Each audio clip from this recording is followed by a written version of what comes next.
right, welcome back to another episode of Phoenix Edge. This is an RPG and gaming news podcast. My name is Hat. No, I'm Eric. And I am Stan.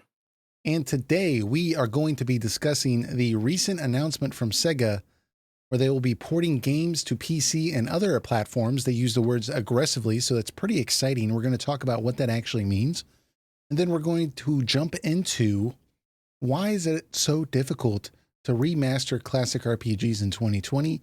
We have a little bit of research from other developers about the reasons they gave. And then we're going to jump into specific examples with games that you can only emulate today, or you can go and buy the original console, the original game, but it's either one of those two. You can either emulate it or console only. There has not been a re-release or a remaster.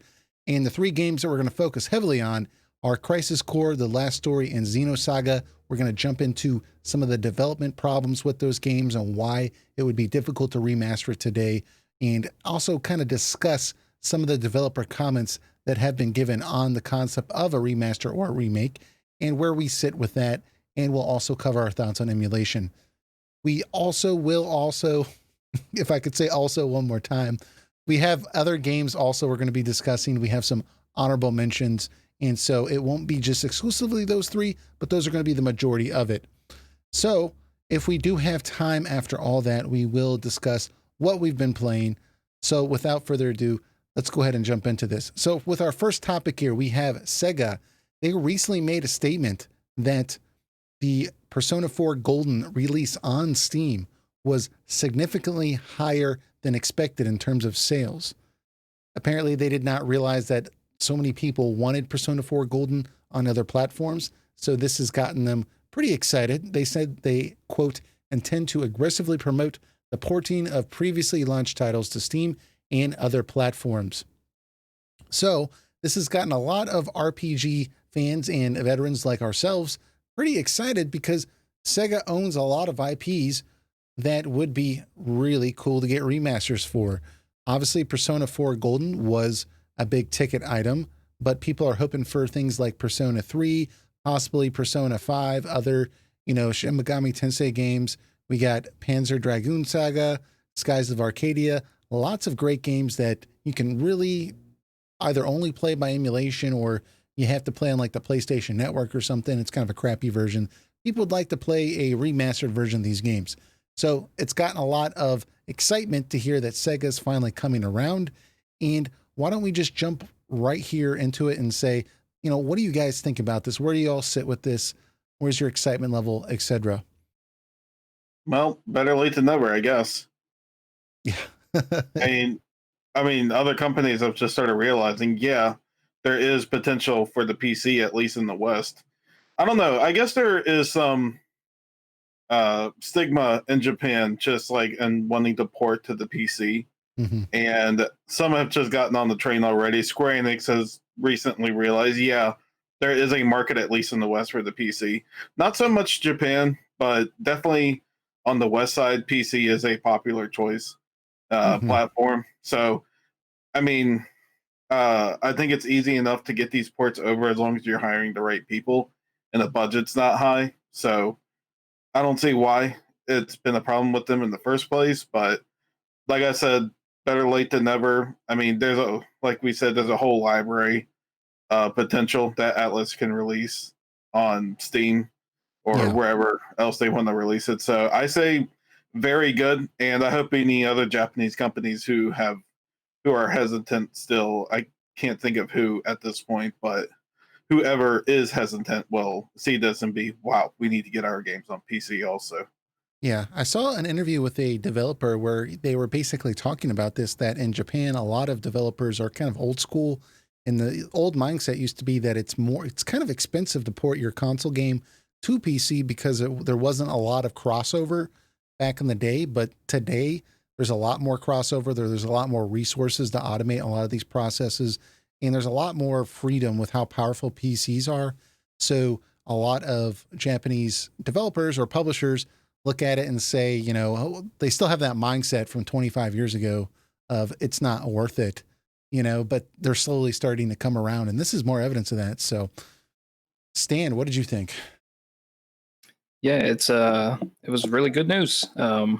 Especially With Persona 4 Golden being locked to the Vita, like I think that there was a joke for a long time that the people called the Vita like the Persona 4 Golden machine, because for a lot of people that was the only game they were interested in on that console, and it's a console that not that many people were able to get. So well, that's now, go ahead. Sorry, I didn't mean to interrupt. well, no, now it's just seeing that kind of, you know, really good sales on Steam, especially in such a short period of time. The game's been out for a month and a half or so, I think, you know, if even that, maybe 2 months at this point. But yeah, like, get your other games on Steam, you know, they're going to do well. Yeah. You'd be surprised how many people will not emulate your game, right? As long as it's available at a fair price. Well, check this. Hold on real quick. Let me, because I wanted to comment on the Vita thing, and then I'll let you go.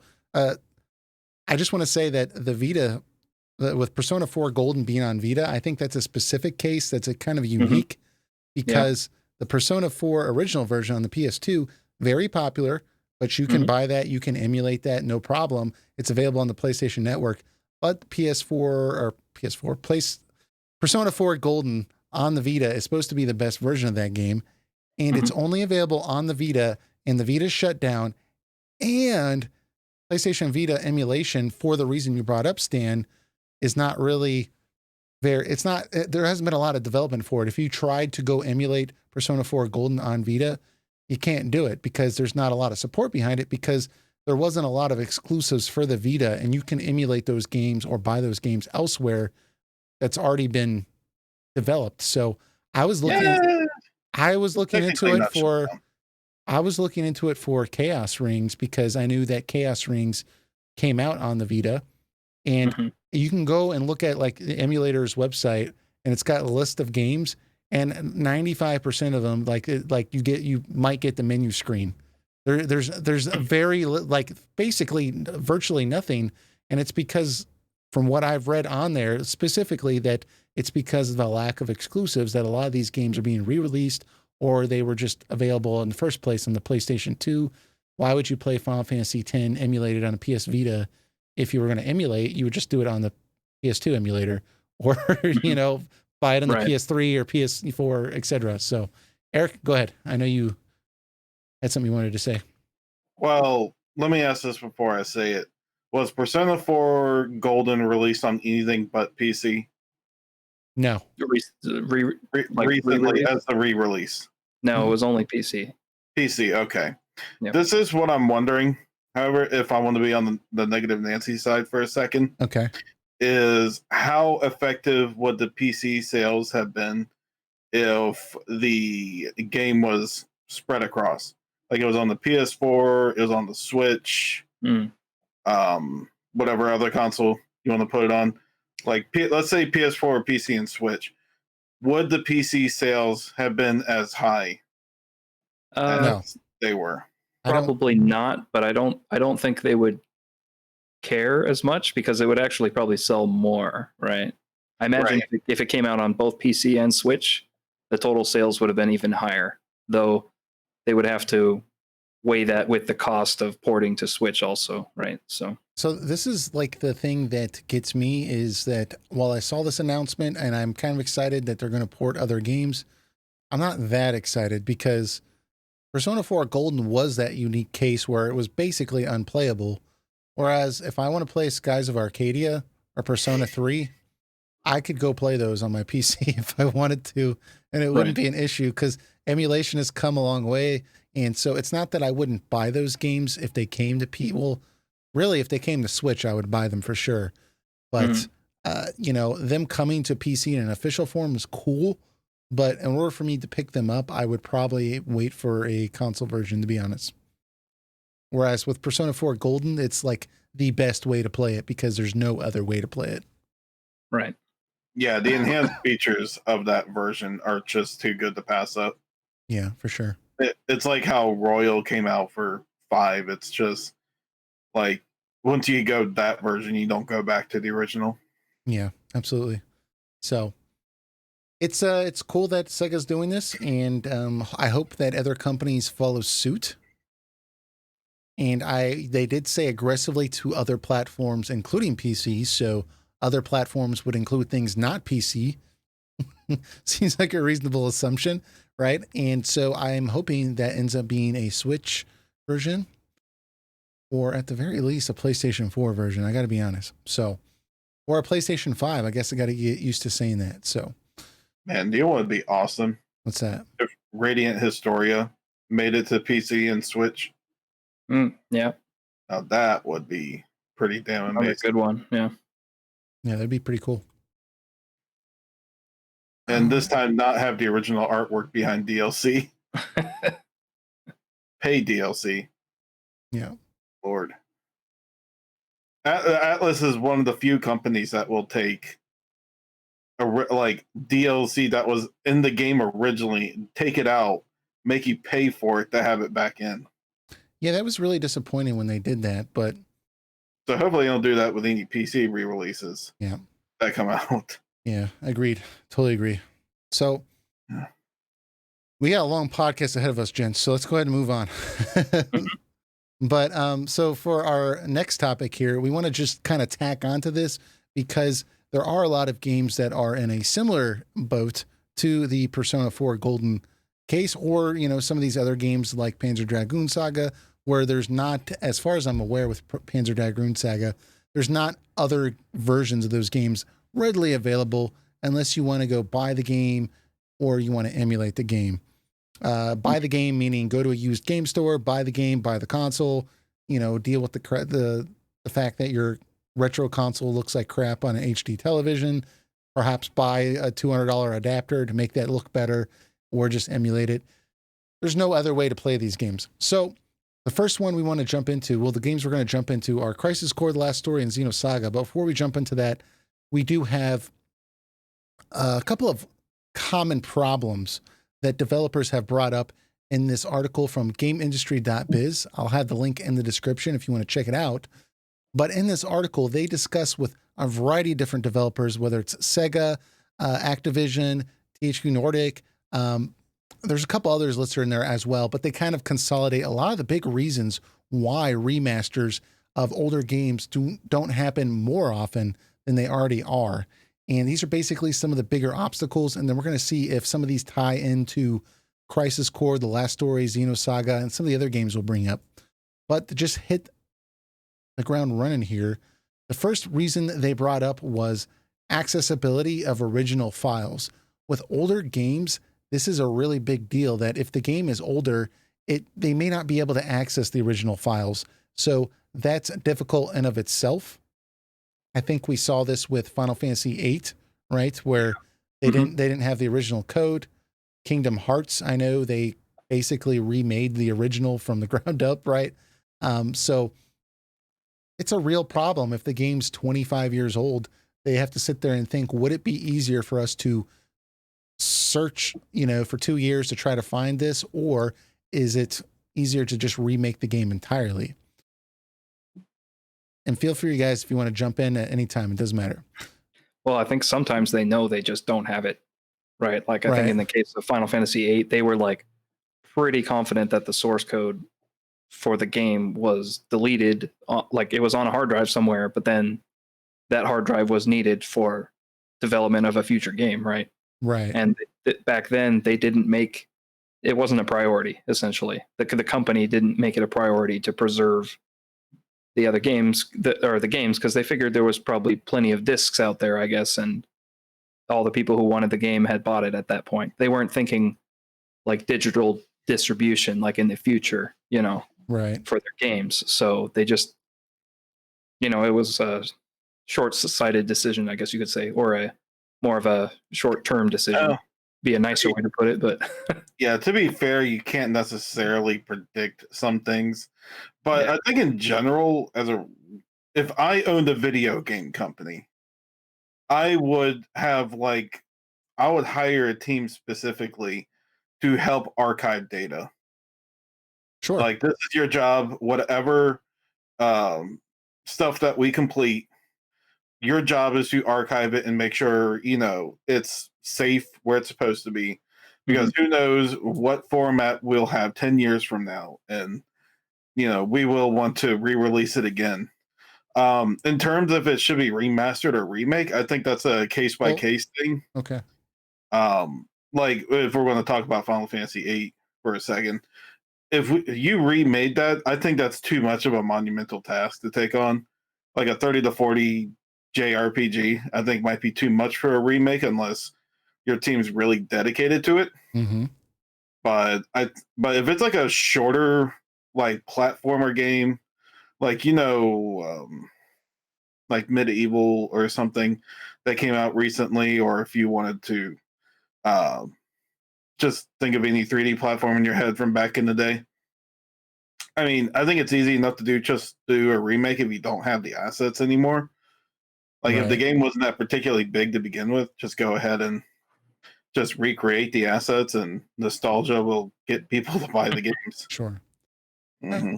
Yeah, I totally agree with that. Well, let's keep going because we got quite a bit to get through here. But next thing they brought up was artwork and resolution concerns. So, if the game's older, there's pressure to modernize the artwork, like we saw with Xenoblade Chronicles, or enhance the textures, which can be expensive. So that means make the textures higher quality. If the game's coming to PC gamers want to be able to play these games in 4K or 1440p. How does these PlayStation 1 games, how does it look at that resolution?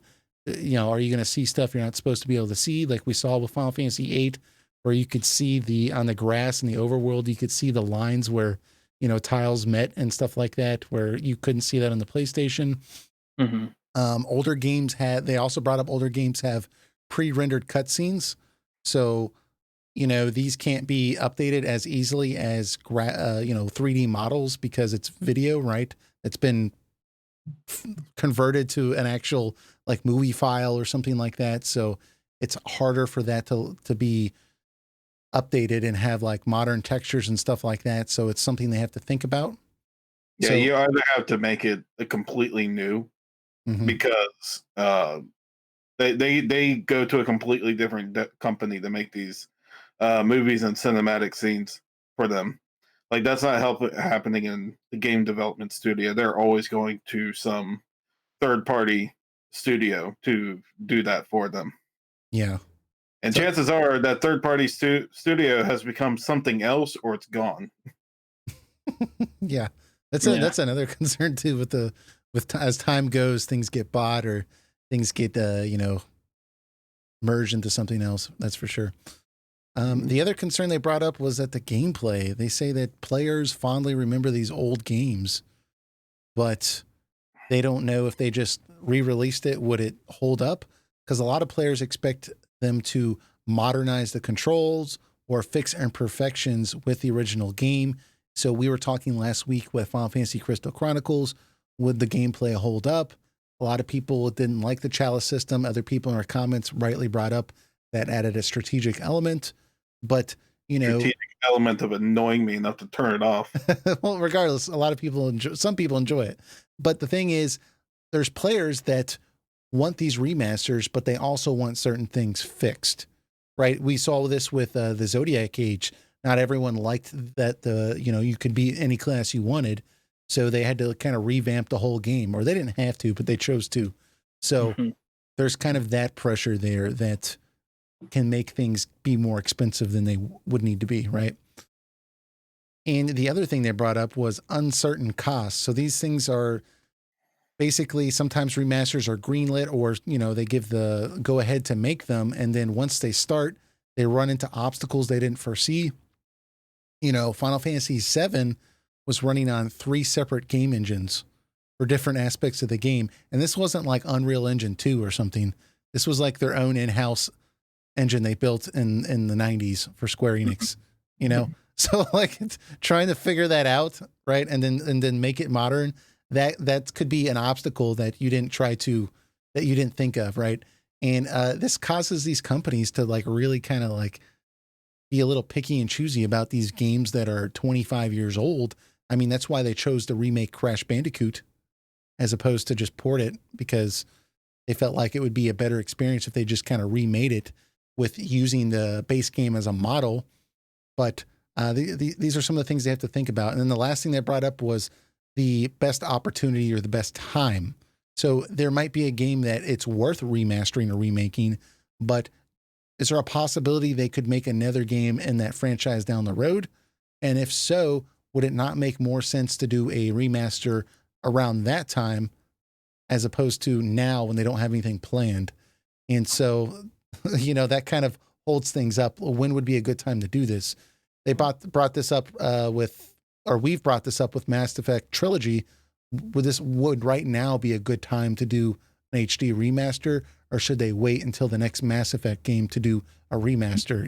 It's one of those things where what will help sales. So that's broad strokes what a lot of developers had in common that they brought up. And we're going to jump into the fun stuff now of analyzing some actual JRPGs here. So the first one we're going to get into here is Crisis Core. Now, I have some game footage that I'm going to bring up while we're talking here a little bit that might make this kind of fun to watch. Now, I got this from Gamers Playground.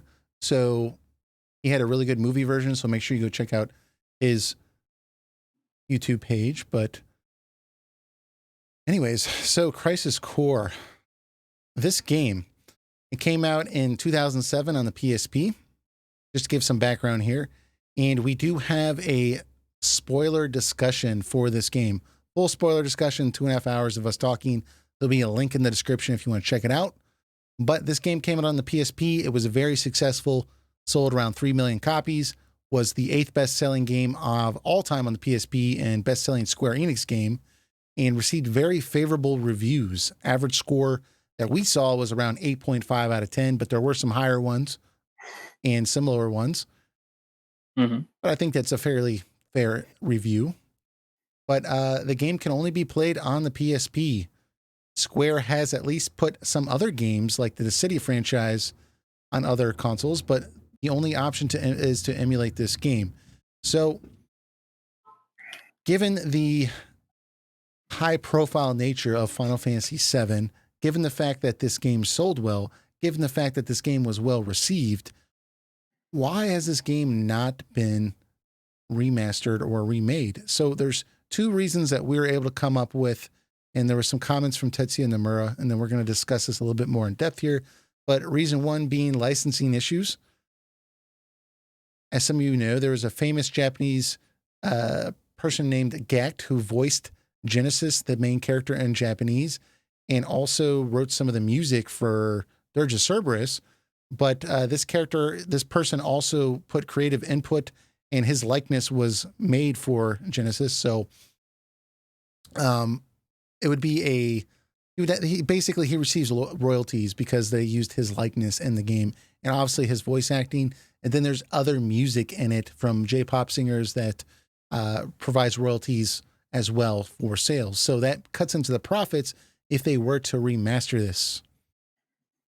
And then reason two was priority on top of that, what? What's up? Well, on top of that, I think it's more of an issue on like I said, what you said is right. I think the other issue on top of it is that Crisis Core, if it was to be distributed digitally, they would have to create a whole new contract with Gact to have him and his likeliness be distributed digitally, because right now it can only be distributed physically through PSP copies. So if they were to want to bring the HD version back, Gact would have to.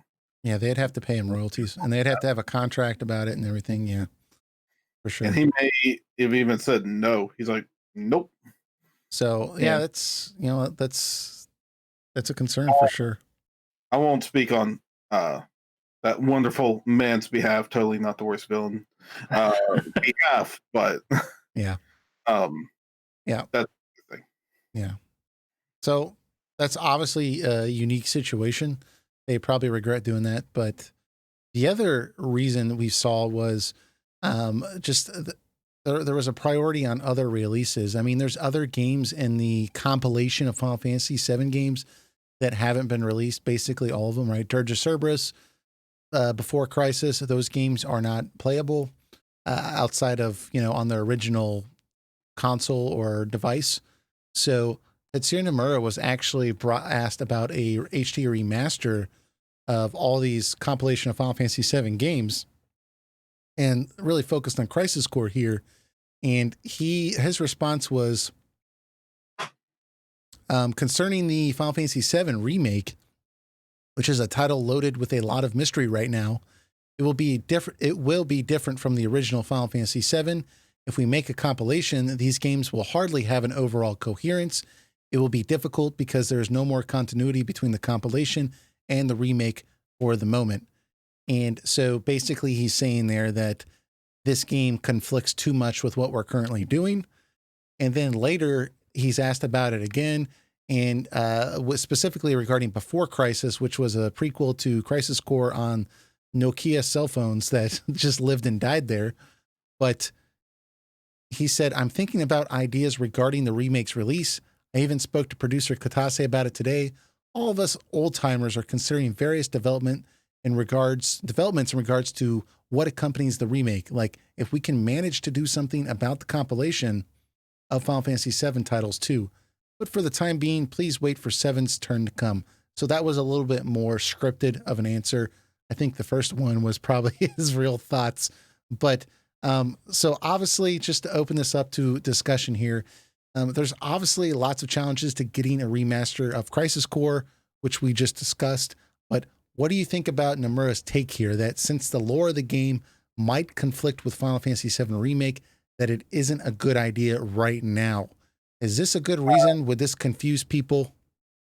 Yeah, it is a good reason. Yeah. Although, with these Square Enix guys, their reasoning or their takes seem to change, Routinely. from month to month. Yeah. But I guess it does make sense. They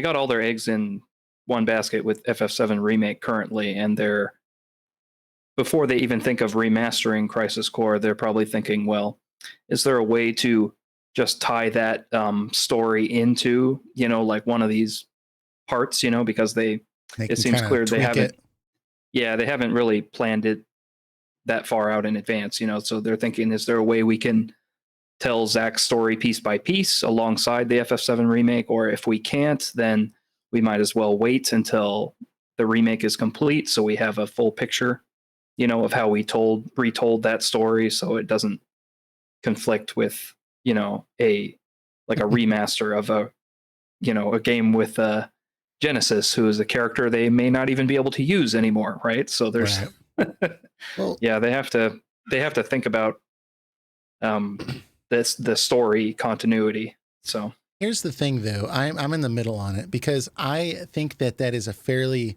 coherent logic that Nomura stated, that it was going to conflict with their current project. Their current project is a AAA RPG, and so I totally understand that. But let's be honest here. They remastered Final Fantasy VII on the PS1, and that game also conflicts with the remake in very large ways, right? It does now, yeah. So right. But at the same time, if you played FF7 Remake, you would know they encourage you to play the original. Sure. Yeah, that's true. But I think that you can make the same case for Crisis Core, given some of the heavy-handed Easter eggs. But with that said, I think there's too much lore dumping in the compilation to the point that it can genuinely become conflicting, because the remake, spoilers for a second, people. Well, let's not spoil it. Like the way the spoiler ended, I'll try to do it without it. Okay. The way the spoiler ended with FF7 Remake, like I said, they built it off the ground that there is some level of expectation that you have played the original 7, but that doesn't necessarily mean that they have depended on the compilation material. They may be focusing solely on the original 7. Yeah.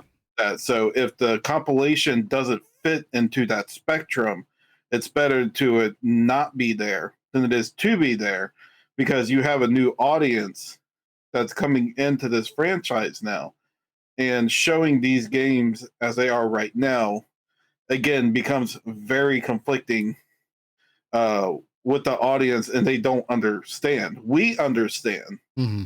but Mhm. it's possible the other people may not. And I think there's just a can of worms Square Enix doesn't want to open right now. Because honestly, Dirge of Cerberus wasn't rated that great.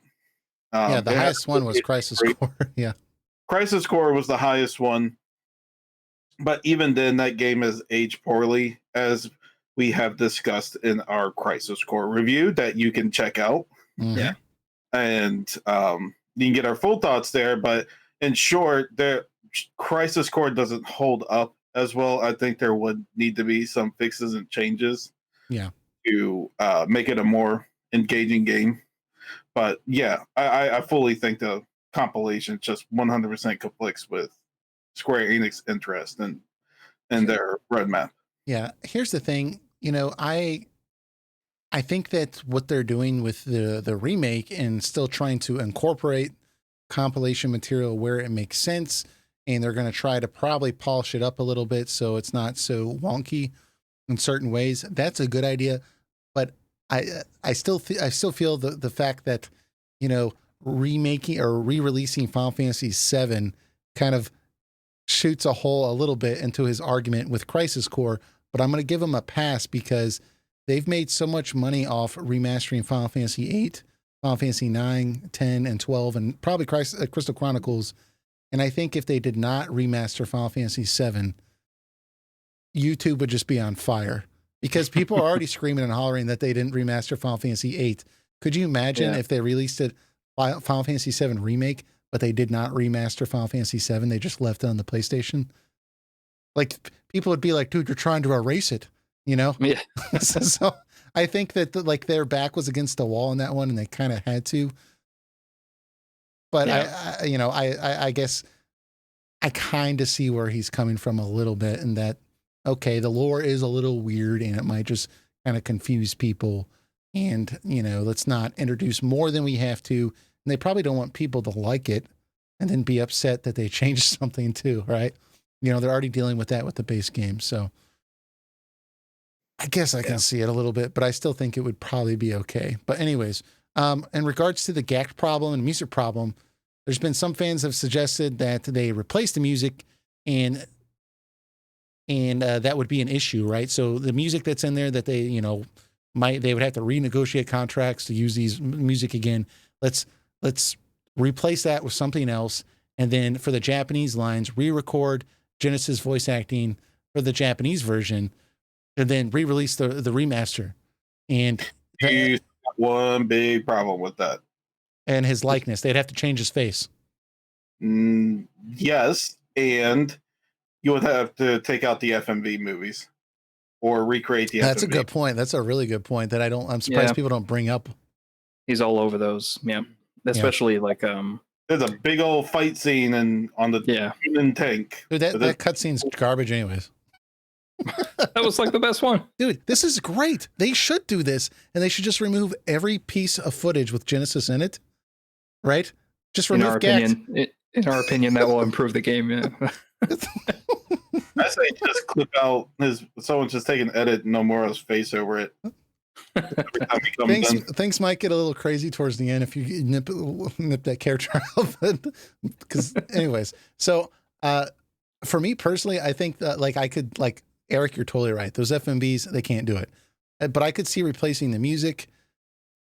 But I also think just having somebody re-voice act the character in Japanese, you would have to get a similar environment, a similar microphone, it'd be recorded at the same effects. It can't stand out, right? It would have to be the file size that was appropriate for a PSP game. It couldn't be super high quality audio, and I feel like it would just be easier just to pay royalties to do all that. I think the audio side would be fine, especially on the Japanese side. These English is fine. No, I meant the Japanese. Yeah. The recording studio, they're not all in the same room with each other. So Yeah. you can easily replace the audio with another actor. Well, you can just tell though when it's an issue with voiceover when you try to do scenes. They try to get people to all use the same type of microphone because, you know, if you don't use the same type of microphone, they have different types of like EQ roll off and stuff, and you can just kind of tell when it's not the same. So I think that they would be concerned for a game, but I agree with you. They could make it work. It would just be, I just think that it would be more of a hassle to have somebody re-record all that and go through the effort of trying to like make it like if to try to make it sound like it did on the PSP. I think they would just pay the royalties. Like I think they would just say, if cost benefit analysis, just pay the royalties. Let's renegotiate. If they were doing an HD remaster, they better uncompress that stuff. Yeah, that's true. That's true. So the other thing that people brought up is, given that we have not gotten a re-release, is remake or remaster. If they were going to go and do this, what do you guys think? What are your opinions? Remaster. I think the game holds up pretty fine in a lot of areas. I think if you bring it up to 1080p at least, I think the game. I mean, if you've seen the game on emulation, it does a very good job getting upscaled. There are certain cutscenes that don't upscale well, but that's just the nature of emulators sometimes when they're doing FMV movie scenes and such. But the gameplay itself and the gameplay character cutscenes look beautiful and crisp, and when you upscale it more. So I think it will just be fine. I think it'll be just fine on the way it is. Yeah. Stan, what do you think? I don't know. I'm somewhere in between. When we went back and played through Crisis Core, I felt the gameplay was not as good as I had remembered it. You know, it was kind of tedious, but a lot of that was from the limitations of it being on a portable system, right? So I kind of, I don't know if if Genesis is still in the game and they don't change the story and it's exactly the same as is, then I would say like, yeah, you might as well just remaster the game as it was then. But I kind of actually want them to retell Zack's story differently. Like that would be my first preferred option. And then if you're going to do that, you might as well go all out and do like a remake of the game and change a lot of things. You know what I mean? That's the thing with me is that I agree with Eric that it would be easier just to remaster it and it would be fine for sure, and people would like it. But I think I would be more excited for a Crisis Core remake than I would for a Final Fantasy VII Remake Part 2, just because I think that game had a lot more problems that they could potentially fix, and that the bar wouldn't be set so high. Because right before we did our discussion, I was kind of reading up on some of the development history of Crisis Core, and they talked about how they had this huge expansive story they were going to tell, and they were going to have a lot more scenes with Cloud, a lot more scenes with Zack and Angeal, and there was going to be fleshing out of all the characters. And then, you know, halfway into development, they started to realize that the limitations of the PSP, the file size, the game was going to be way too big. And they had to cut a lot of content out.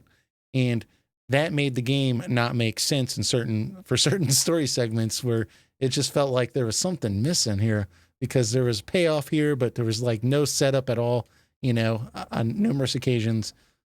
But I feel like when I play Crisis Core, I feel like underneath all the mud, there is a good game there. There's a good story there.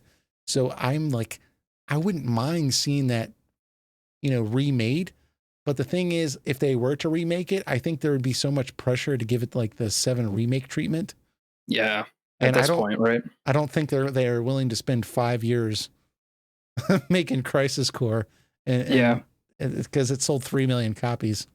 Which makes me wonder, like, maybe the easiest way to do it is once Final Fantasy VII Remake is complete and they have all the assets for the world, right, of FF7 and the monsters and everything, is to do some kind of DLC or expansion, right, that just like maybe is essentially doing the same thing, trying to cover the major events of Crisis Core, but you're playing as Zack, right, and you're using the same FF7 Remake combat system.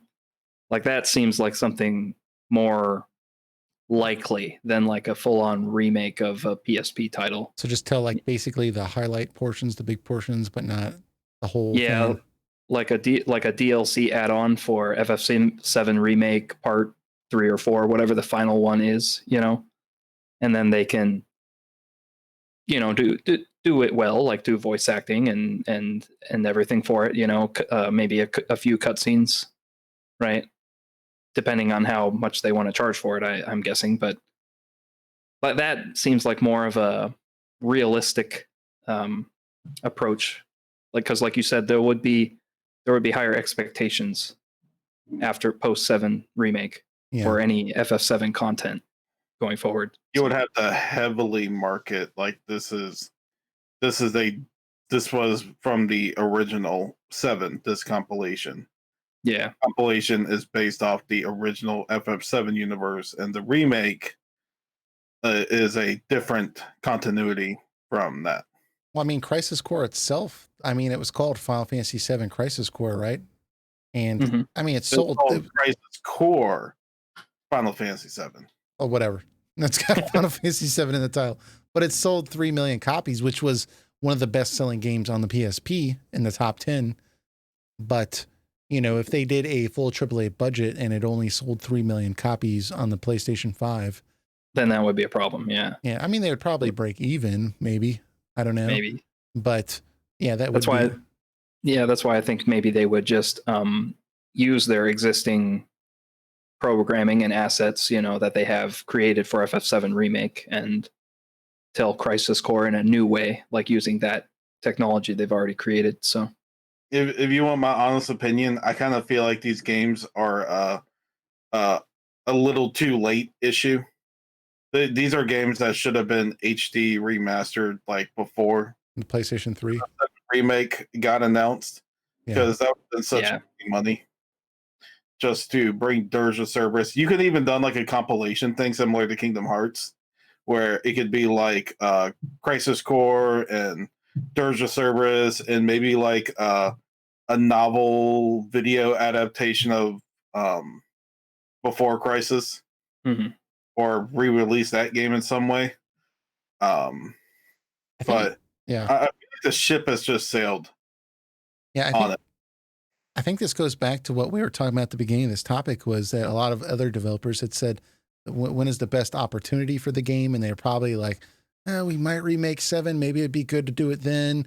And then too much time went by. And then they're concerned with the gameplay, and they're concerned with the artwork and everything. So yeah, I agree with you, Eric.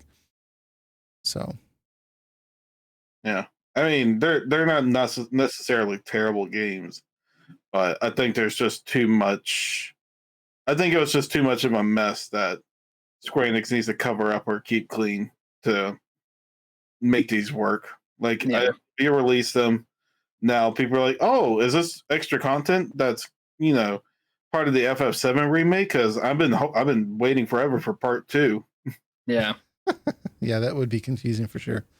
Yeah. And Square Enix has to go, no. This is part of the original 7 universe. But I thought this was part of the original 7. Oh my god, that's so confusing. Well, they're already feeling that a little bit. So, anyways. Yeah, we can empathize. So another game, though, that is closely related to the Final Fantasy series, at least by its developer or the director here, Hironobu Sakaguchi, his game, The Last Story, is another game that has not gotten a re-release and is stuck on its original console. Let's jump into that here. And this is a game that I was surprised has not come out digitally. But anyways, so this game came out 2011 in Japan and 2012 in North America and the rest of Europe. And The Last Story, yeah. The Last Story, correct. And it was on the Wii, and this was part of Operation Rainfall, which was basically 3 games: Xenoblade Chronicles, Pandora Tower, and The Last Story. These 3 games were only going to be released in Japan, and fans were looking at the trailers and the images and said, no, these games look awesome. And everyone formed a petition, and were just blowing up Nintendo's phones and writing them letters and they were able to get these games to come over to the West. So it was a big deal. Eric, I know you said you were not the leader of it, obviously, but you complained to Nintendo once or twice, right? Yep, sure did. Yeah. So 2 out of 3 of those games ended up being really good. yeah.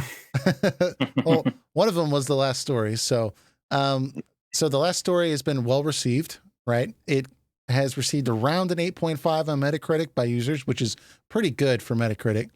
Right now, if you want to buy the base game on like eBay, used, it would be around $60 to $80. I've seen used game stores have it up near 100 too, but I think that's a little expensive. But this game is getting more expensive as time goes on. There were plans for re-releases of this game, and that's basically because Ken Berry, who is the vice president of Xseed Games, they were the North American publisher.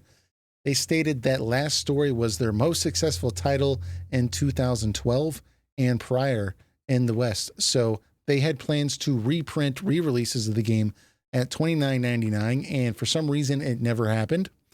Jason Schreier of Kotaku also reported that there were plans to make The Last Story available digitally soon, but that never happened, and the game has never been released digitally on the Wii or the Wii U.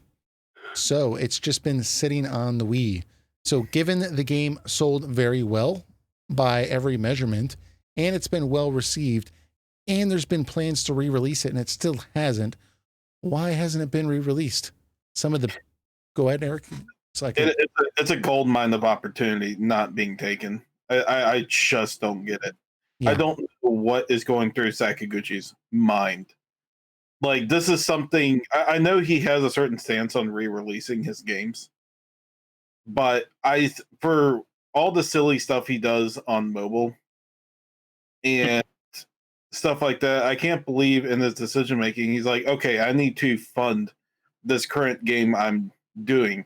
How about since we kind of released Last Story late in the Wii cycle, let's put it digitally on a newer platform. And I can tell you right now, maybe the Wii U may have been a so-so decision. I can understand not taking the time for that console. Right. The Switch is like one of the ultimate RPG devices. And if he puts that game, if they don't even need to do much to the original game. They just need to upscale it to HD, and the game is essentially fine. The art and the aesthetic of the game holds up extremely well. So if they just put that game on the Switch, or if they're nice, put it on PS4, Switch, and PC and Xbox and everywhere you can put it. If they did that, I think they would strike oil. Yeah. I honestly think that much. The game is really good enough that it will scratch most people's JRPG itch, and it would put Miss Walker back on the map just doing that. Yeah, I totally agree. I mean, the thing is, Sakaguchi was actually asked about it in 2014, and it was at a kind of a panel event, right? And he was asked about bringing collectively, all the RPGs, like why are they not being re-released? Blue Dragon, Lost Odyssey, and The Last Story. And he kind of went on to say, well, they're focusing on Terra Battle right now. And then they said, well, what about The Last Story re-release? And he just said, go talk to Nintendo. And then, jokingly, I think. Yeah. Right. And kinda, then, yeah. Yeah. And then everyone, cheered that they won a port or whatever. And he was like jokingly, what about the PlayStation 4 too? But the thing is, he kind of indicated that part of the problem is Nintendo, and that if you want this to happen, that you need to get Nintendo on board. And part of the problem with that might be that the game is kind of split between who owns it, between Xseed, Nintendo, and Microsoft. Now, Nintendo owns Microsoft, so it's really between Xseed and Nintendo. Perhaps that's... Oh, you mean Miss Walker? Yes, I'm sorry. Thank you. Miss Walker, yeah. Yes. So perhaps that is a issue that they have to split that 3 ways. So that is a concern I can see. But just like Eric said, I mean, this game is a gold mine waiting to happen. But What do you guys think about Sakaguchi's thoughts that he seems to feel that a remaster, Last Story, is kind of being held up by Nintendo? And why do you think Nintendo seems to lack the interest? I have such a hard time believing that Nintendo is the reason this game is being held back digitally. Nintendo has been so ridiculously open with people putting their games back on the Switch, and Nintendo has been very hungry for games. Like they release so many games on the Switch a week, and Mhm. I am very sure if Sakaguchi and Xseed went to Nintendo and said, "We want to put the Last Story on Switch. We guarantee it will make sales in the RPG department." Like, why would Nintendo say no? It was even mildly successful on the Wii. Well, Nintendo did renew because we talked about in this podcast, they renewed some kind of copyright claim or something for basically the logo. They renewed interest in it. It was some kind of filing for it. I feel like they own the property, but there was some kind of thing that was circling around that they renewed the logo, that they filed, did another filing to renew the Last Story. So it seemed like there was some kind of interest in it, right? Mm-hmm. But guys, I gotta be honest. I think that Eric, you're totally right. Like, why would they not do this? They're itching for content.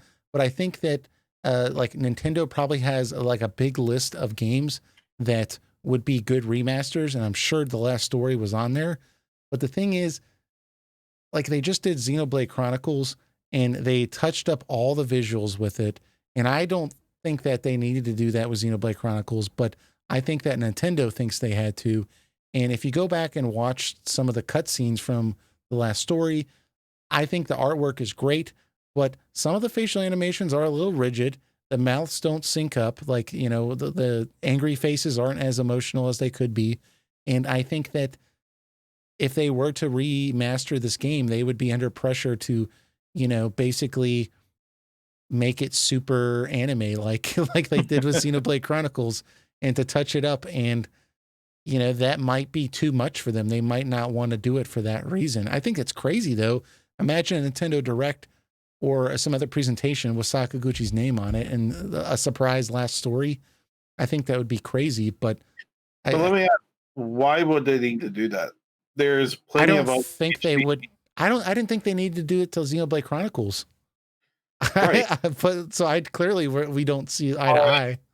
Xenoblade is a bigger game in Nintendo's eye, first off. That's Oh, I see um where you're going with this. Like they don't need to because it's not as popular. yeah, I mean But it's the got game Nintendo's already, name on it. I think they would want to. the game already looks really good by itself. There are some aspects of its age, but I don't think it's enough that you really need to go back and do any real dramatic changes to how the cutscenes are done or anything. I mean, seriously, the freaking Kingdom Hearts HD remasters. You think they changed those cardboard faces out? No, they stayed, damn it. Well, I think that's a little bit easier to sell because it's not supposed to be realistic, right? You know, it's supposed to have that kind of fantasy cartoon look. Whereas, I don't think that The Last Story looks bad. That's not what I'm trying to say. I think it looks great. And I would love for it to just be remastered as is. But I'm trying to put my mind into what Nintendo might be thinking. And this might be something that they're considering is just the cost associated with updating it the Nintendo way, like they established with Xenoblade and Microsoft. I mean, Yeah, Nintendo helped publish it in a way, but I don't think Nintendo really considers it a Nintendo game. mhm. If you catch my Right. Mm-hmm. Well, there's that's really the only reason is the cost associated. And if they were to just do a simple port, it would be fairly inexpensive if they weren't going to update the controls and update the visuals and all that other stuff. I mean, it might just be that they're too busy too. But Stan, what'd you think? Yeah, I'm not sure. Part of me wonders like if Sakaguchi is saying like go talk to Nintendo is like you said they just can't come to an agreement on like a fair price to do it, because I'm sure if they were going to remaster it, either Mistwalker or like some other company has to be involved to actually go into the programming and code the game right for a different hardware. So I wonder if because Mistwalker is a small team, essentially a small company. I wonder if they just can't come to an agreement on like a fair price of the hours of the time to do a remaster of the game. You know what I mean? So I can see where you're going. Maybe it's possible. I put that in the same camp as, Nintendo wants, they want their remasters to look like brand new games. Maybe, yeah. They have like a certain quality standard, and then Mistwalker is saying like, okay, well, in order to meet that standard, we need X amount of funding, and Nintendo is just not willing to pay for that, essentially, for the remaster. I think that's the most likely, because I can't see any other reason. Like Eric was saying, this game was on the Wii, and I don't think it even required the motion controls, right? Like, no, I don't think so. It didn't, right? So, yeah, I don't believe so. They had they gave you interfaces depending if you were using the nunchuck and remote, or if you were using the Pro controller, but I don't think there were actual motion controls in the game. Yeah, so that would be like the biggest hurdle, I think, for remastering a Wii game, but in this case that doesn't apply. Yeah. So yeah, I don't know, because I know that we can say that, Sakaguchi wanted too much money, and but here's the thing. If they're going to remaster it, I don't think Mistwalker would be doing it. Because like you said, they're a small company, they're busy. I think it would go to a third party. But the thing is, and maybe then surely Mistwalker would still receive a cut of whatever the remaster makes sales wise, right? Since they made the original. I can see a disagreement being there, but the thing that I have a hard time with is they're currently not making any money off of it at all. Yeah. And Mistwalker's struggling. So, okay, you're getting 10%, but you don't have to do or pay anything. There's zero risk. Okay. It puts Mistwalker back on the map. You can be involved in Last Story 2. Perhaps this will be one of our leading franchises, and Mistwalker will be rolling in money, for the Switch 2 with the Mistwalker or the Last Story 2. There's so many things that are beneficial for Last Story to come to the Switch for Mistwalker. So I don't know. I just have a hard time believing that they would be held up over money. Although I have heard Sakaguchi is a little bit of a Scrooge. So maybe you're right, Stan. Maybe you are. But what do you guys think? Are we going to see a remaster on the Switch at this point? I mean, we're talking about why hasn't it come, but what do you guys think? There was that copyright filing for The Last Story, so clearly they were at least considering it as a possibility. Do you guys, if you were betting people, would you say this thing's coming to the Switch as a surprise announcement? I'm gonna take the unpopular opinion and say no. Although I would like to see it. That would be obviously the best case scenario. But based on what we know, it just doesn't seem likely. Refiling a trademark for a logo, right, is not the best evidence, of. I mean, it shows potential interest, but I think you don't know. You don't know if that could be just every regularly, companies have to renew their IP. Well, I think that, like I said, I think they just have a list of games that are valuable to them. Yeah, and they're like, we can't let this one slip through the cracks, so go ahead and pay whatever's necessary. We may not even do anything with it, but we want to have it just in case. Yeah. Yeah. So, but it does, because my thinking is, if they were going to, like, why hasn't it happened? Especially this year. This would have been a great year to release it. Yeah, because the Switch has been out for several years now, and it's really popular. Like, it's not showing any real loss of momentum, except maybe in exclusive software, which has only really happened in like the second half of this year, right? If there's a Nintendo Direct this week and this thing appears at it, we look really stupid right now. I will start the podcast with a sock in my mouth. But I'm in line with Stan completely. Yeah.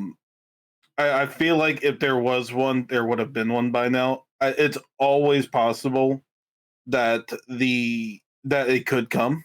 Yeah. So I'm kind of like in a 50-50 in my head right now.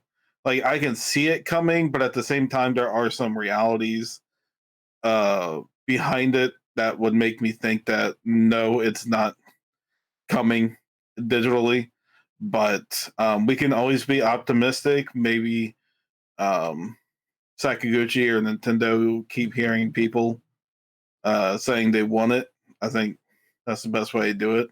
Find some way to let Nintendo and Miss Walker know, like, hey, we want this game on there. Don't need to do anything major. Just upscale it and release it, and there you go. Yeah, I hope it happens. It just doesn't seem very likely at this point. Guys. Yep. I'm gonna be the odd man out. I'm gonna hold out hope. I'm gonna say, all right. I'm gonna say, before the Switch is done, we're gonna get it.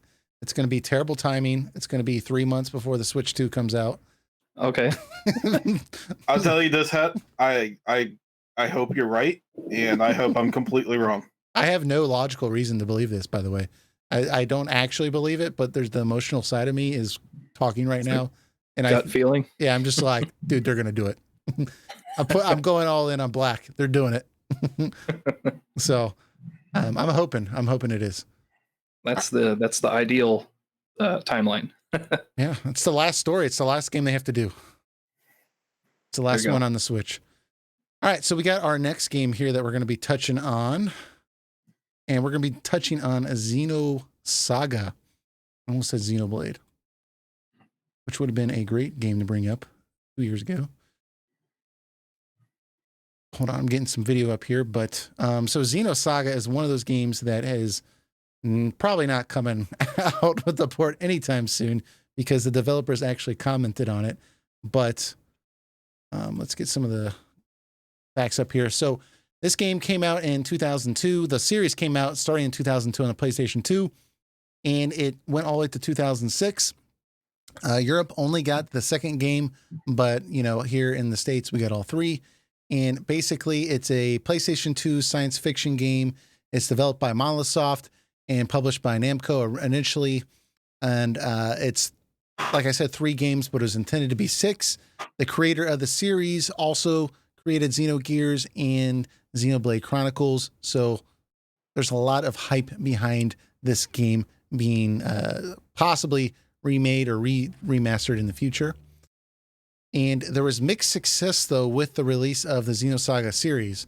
Episode 1 sold around a million copies and 24,000 units in Japan within 3 days. But episode 2 sold 50% of their projected sales. We couldn't get refined down numbers, but Namco basically said that, yeah, it sold like half of what they expected it to do.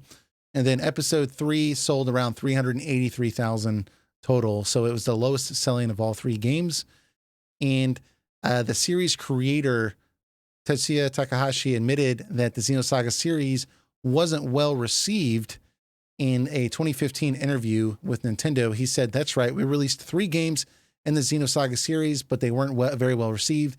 It was really mortifying. All of the young team members felt that way, not just the leaders. So what we all decided, next time we need to make a game that players will enjoy. So that made the atmosphere during the Xenoblade Chronicles development very different compared to other games. So basically trashing his own creation there. But regardless, I think that he's being a little disingenuous here because there's big fan base for Xenosaga. There's, community surrounding these games. It's very popular to talk about. People, there is a big fan base for these games online. So why have we not gotten at least an HD re-release given some of the other re-releases we've seen? And part of the problem comes down to who owns the franchise, meaning basically there's going to be more split profits. Monolith created Xenosaga and Nintendo bought Monolith, but Bandai Namco still owns the intellectual property of Xenosaga. But Takahashi, who works on Monolith Soft, is credited as a creator of the Xenosaga. It's very messy, but Cosmos has appeared in other Nintendo products, so there has been some crossover. But Namco appears to own a majority stake in the series, so it's a little messy on that front. I mean, for this one, it essentially came out of the horse's mouth. They straight out said Bandai does not believe it's financially feasible or profitable for the game. Yeah, that's a better word. Yeah. And I guess they think that the series was more niche than a popular phenomenon. Like you just said, you listed the numbers. The first one was 1 million, but the other ones dwindled quickly. So while there may be a loud vocal minority that want it released, I think if they took the time to digitally re-release all these in HD, there is a possible chance that people may skip it. But I mean, if you're putting them on the right platforms like Switch and PS4 and PC, I think there is a lot more success to them if you did decide to do that. And I think the cost of remastering would either break even and be profitable. But then again, damn, those cutscenes are long. There's a lot of stuff to HD remaster in those games. Yeah. I mean, I can understand it being costly. Like, isn't like one of the cutscenes in Xenoblade, not Blade, see, I'm doing it too. Xenosaga 1. Isn't there like a 40-minute cutscene in that game? Yeah, I don't know the exact minutes, but there is a very long one. Yeah. Well, yeah, there's a lot of long ones. I mean, to point out though, there was right after Operation Rainfall, there was another big effort to try to get Xenosaga to be remastered. And that was the biggest effort for Xenosaga. And the goal was 20,000 signatures, but by the time the effort ended, it only got 10,000. So, I mean, that is the question, is maybe there isn't as big of a fan base as we think there is. But, I think really what it comes down to is they would be willing to risk it if it was one game, but you can't remaster the first one and not the other two. Right. Right. So yeah, it's like it would be more work. Yeah. They have to do 3 games. And then on top of that, each game had different developers, because episode 2, I think actually didn't even have like core people that were involved with 1. And then they brought those people back for 3. So I can imagine that there's not even like the stuff you do for episode 1 to remaster it probably would not be, you can't just copy and paste the same process. I'll be right back. Hold on a second. Yeah. Sure. I know what you mean. If it was like the same people, the same engine, they could just, okay, we did this once, let's do it again. But it's a whole new effort with each game. So it's probably a much bigger task than we can even imagine, Yeah. So, yeah, like that's basically what we got last year, right? Was from Bandai Namco Katsuhiro Harada, who's he's a general manager at Bandai Namco. He's known more for his like fighting game involvement on Tekken, but he is like one of the head honchos over the whole company. And yeah, he admitted he said on Twitter, this actually progressed to the remaster's plan, but failed in a profitable market analysis. And then he says, sorry guys, this plan will be difficult to resurface. So basically, profitable market analysis, like whoever they contracted or whatever sort of data or stats they have available to them said that like it'll cost this much to like remaster all 3 games. And then you need to sell it at this price. And if you do, there's this much interest or this many people will buy it. But I wonder if they should rerun those numbers given like Persona 4 Golden's success, right, on Steam, because that game was in a similar situation, right? Yeah. It was locked to a console that very few people have, or is just not, you can't even really buy one anymore. I guess maybe you can get like a PlayStation TV. But Well, it's not easy to get. Essentially, it's not easy to purchase. So I wonder if them seeing, maybe Bandai Namco was watching and saw that success of a previously unavailable game suddenly coming to Steam on a I guess what would you say, slow market at the time, right? There was not a lot of new games coming out. Yeah. That maybe there is an opportunity to drop like a Xenosaga collection for like $40 or $50 and see how well it does, on Steam. But they don't seem to think so as of the end of the year last year. So yeah, I mean, to just, what we were discussing prior to that, I mean, I kind of feel like it's, even if it's failing a profit analysis test, right? Or, whatever they're doing here, I just have a hard time with that because people have been talking about this game for 15 years. Yeah. So even if it doesn't make its money back in the first year, it can sit on Steam for the next 20 years and people are going to buy it.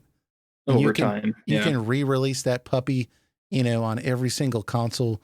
Once you port it once, it's going to be much easier to do it in the future. And I just think that, like, given the fact that people are still talking about this, you're going to make money in the long run. And I understand that it's a corporation and they have to issue financial statements and they don't want to take that quarter where they're like, sorry guys, we lost money, Xenosaga.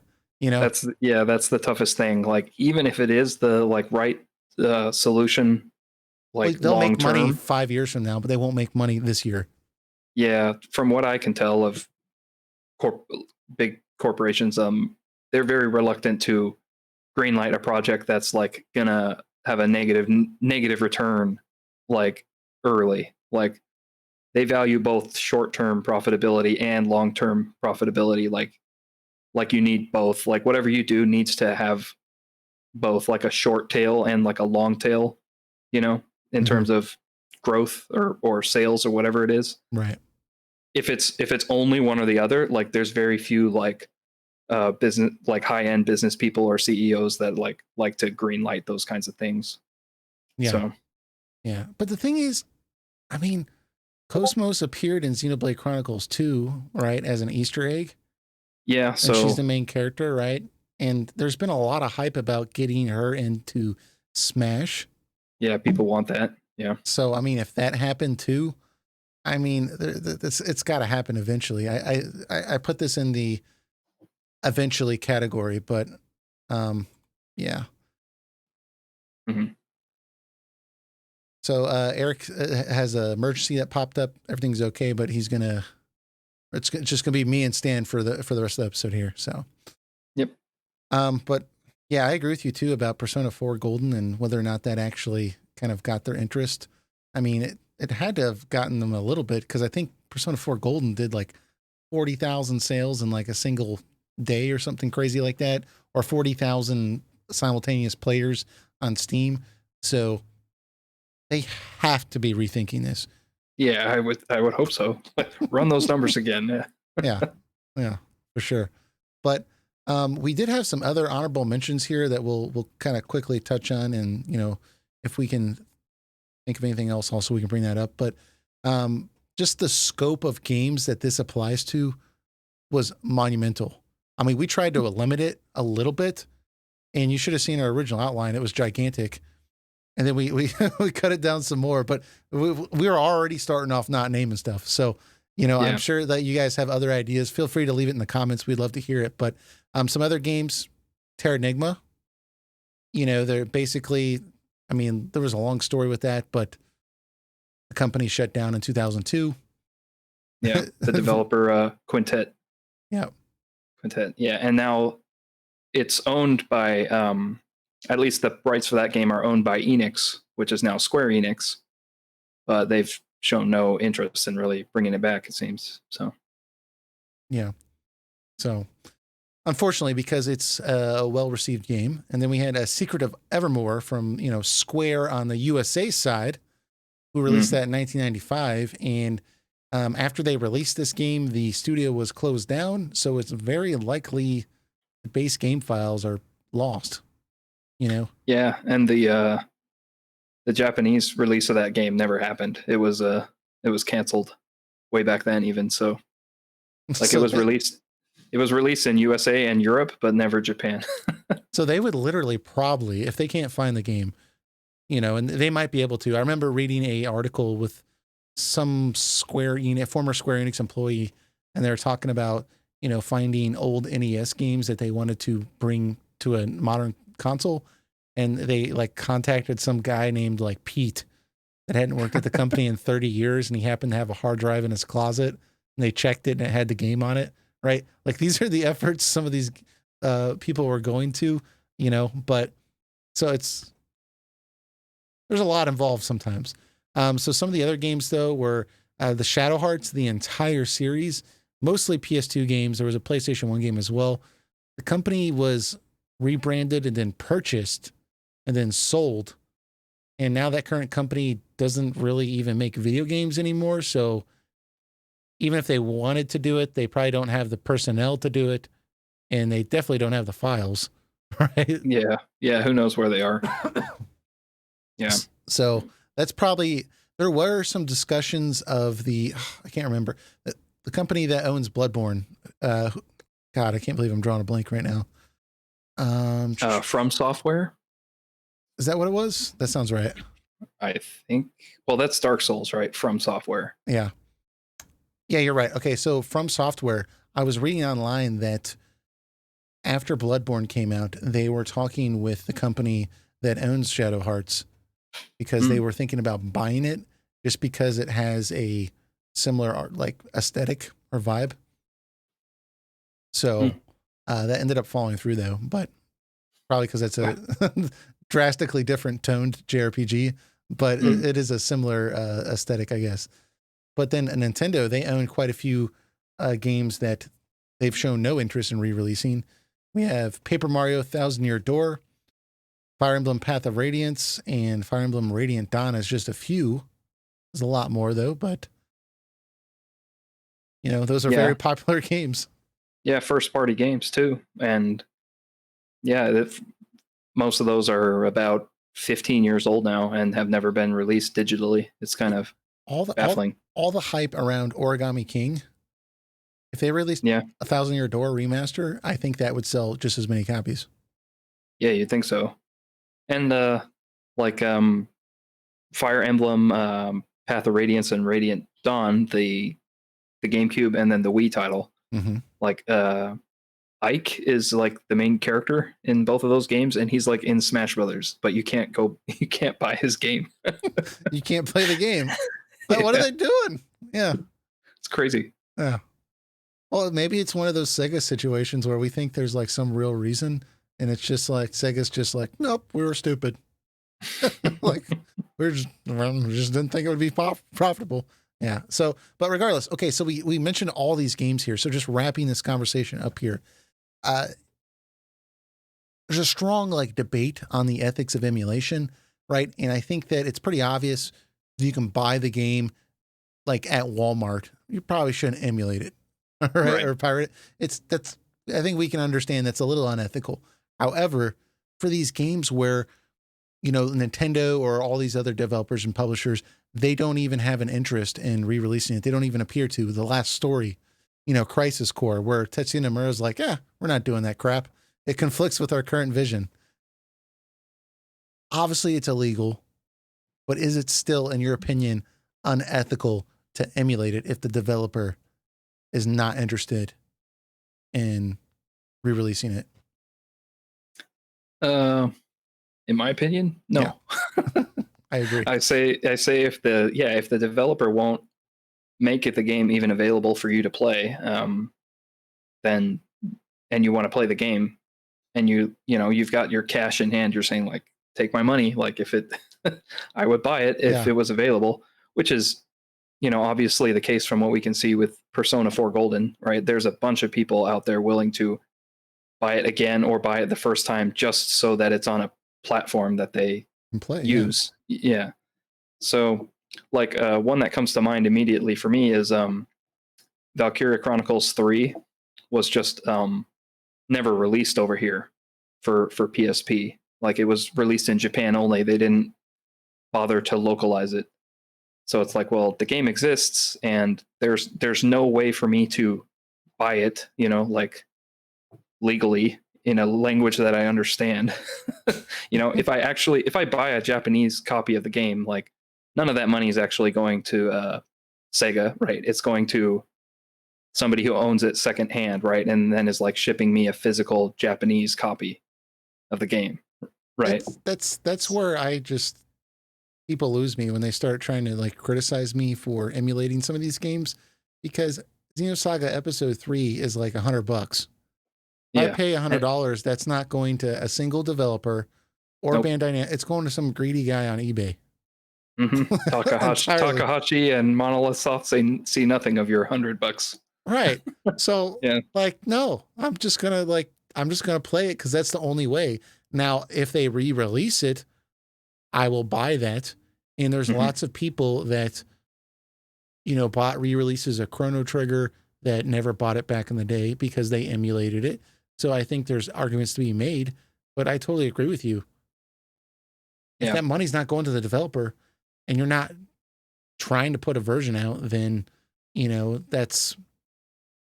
don't see the problem, I guess there's a little case to be made too if they do release a game, but it's a crappy port, right? It's not very good. That could be also a case also, but anyways. Yeah, it's I don't see an argument against it as long as it's a game that you can't legally purchase conveniently, essentially. And I guess that's where it gets kind of a gray area, right? Yeah. Like if there's a game exclusive to Nintendo Switch and you're like, well, I don't own a Nintendo Switch, so is it okay to emulate it? Well, it's probably not. Maybe when they no longer sell Nintendo Switch someday, like, 10, 15 years from now, and like you literally can't find one without having to pay, like $800 or something, right? Yeah. Maybe then it's, and there's no digital version of that game released since then. Yeah, then you have a stronger case, like for Terra Enigma, for example, right? Like the only way to play that game legally is on a SNES with the original cartridge, but we're so many years removed from that game, and the game has never been re-released. So, and the company that made it no longer even exists.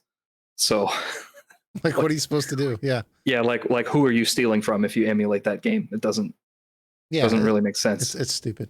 It's dumb. Yeah, yeah. The thing is, even like games like Final Fantasy 12, there's no re-release of, as far as I'm aware, of the base game on the PS2. The original, yeah. Yeah, and the Zodiac Age did some things that I liked and some things I didn't like.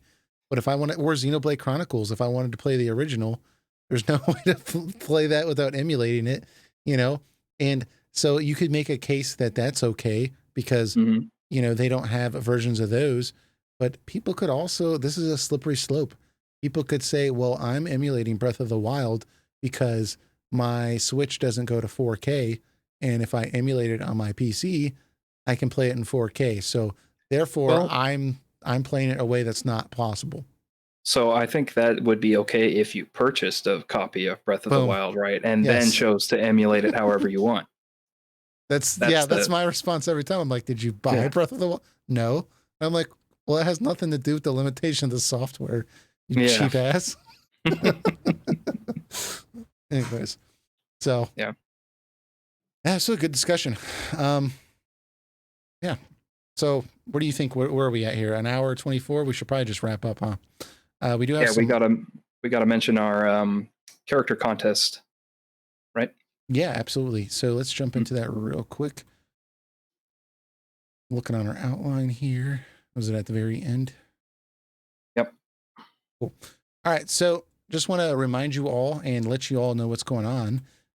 We are media partners with, well, first off, let's talk about our discussion here, just our future gaming spoiler episodes. We had a vote. We've had lots of just, segments with mystery character contests, and people were allowed to participate and vote in what game we were going to discuss next.